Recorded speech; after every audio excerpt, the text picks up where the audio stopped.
Bacaan firman Tuhan dari Hakim-Hakim 16 ayat 23 sampai 31.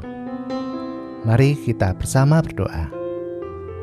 Bapa di dalam surga, kami mengucap syukur atas kasih penyertaan-Mu dalam hidup kami. Saat ini Tuhan, kami rindu membaca mendengar akan firman Tuhan. Terangilah hati pikiran kami agar firman Tuhan yang kami renungkan bersama menjadi kekuatan bagi hidup kami. Berfirmanlah Tuhan, kami mendengarkan. Amin. Ayat nats yang kita renungkan bersama dari Hakim-Hakim 16 ayat 28 yang demikian. Berserulah Simson kepada Tuhan, katanya, "Ya Tuhan Allah, ingatlah kiranya kepadaku dan buatlah aku kuat. Sekali ini saja ya Allah, supaya dengan satu pembalasan juga kubalaskan kedua mataku itu kepada orang Filistin." Judul renungan kita, dahsyatnya pertobatan. Bapak, Ibu, dan Saudara yang dikasihi Tuhan, pada masa sekarang ini, begitu banyak orang yang menganggap remeh sebuah pertobatan. Seperti halnya seorang yang sedang menyantap rujak yang pedas, yang membuat kapok lombok. Demikian pula kita dalam menyantap dosa.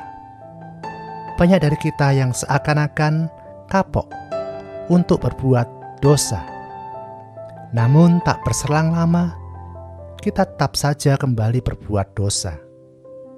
Entah dengan alasan bahwa justru dari dosa itulah sumber penghidupan atau sumber kepuasan kita. Sehingga seakan-akan hal ini mengerdilkan kuasa Tuhan yang menjadi sumber kehidupan dan yang mampu mengubahkan hidup seseorang. Bapak, Ibu, dan Saudara yang dikasihi Tuhan, zaman hakim-hakim adalah zaman di mana tidak ada seorang pun yang memiliki wibawa sebesar Musa dan Yosua. Saat itu orang Israel hidup terpencar di berbagai penjuru tanah Kanaan.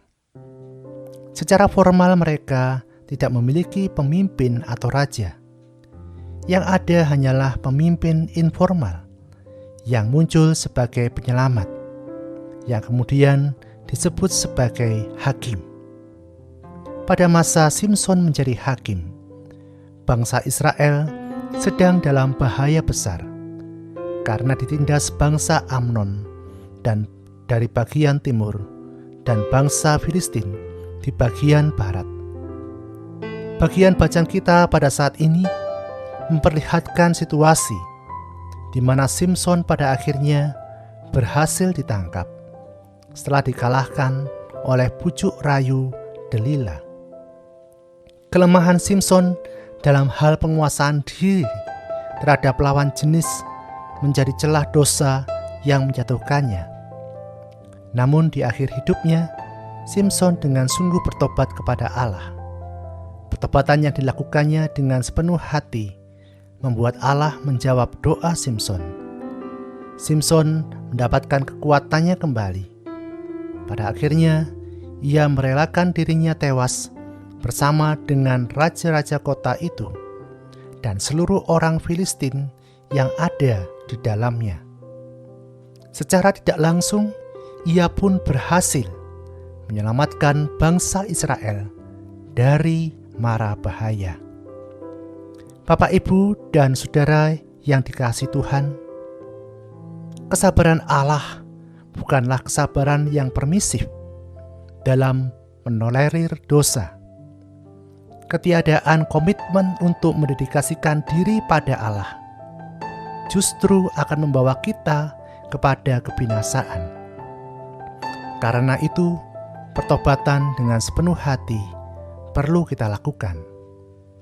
Percayalah, sedalam apapun dosa yang kita lakukan, jika kita dengan sepenuh hati bertobat dan meninggalkan segala pikat dosa yang menjerat, maka Allah akan menolong dan memelihara langkah hidup kita selanjutnya. Amin. Mari kita berdoa. Kami bersyukur kepadamu Tuhan untuk boleh firman Tuhan yang boleh kami dengarkan. Oleh karena itu Tuhan, mampukan kami untuk senantiasa bertobat manakala kami berdosa di hadapan Tuhan. Demikian pula kami juga mau berjanji memperbarui hidup kami menjadi pribadi yang semakin hari berkenan kepada Tuhan. Terima kasih Tuhan untuk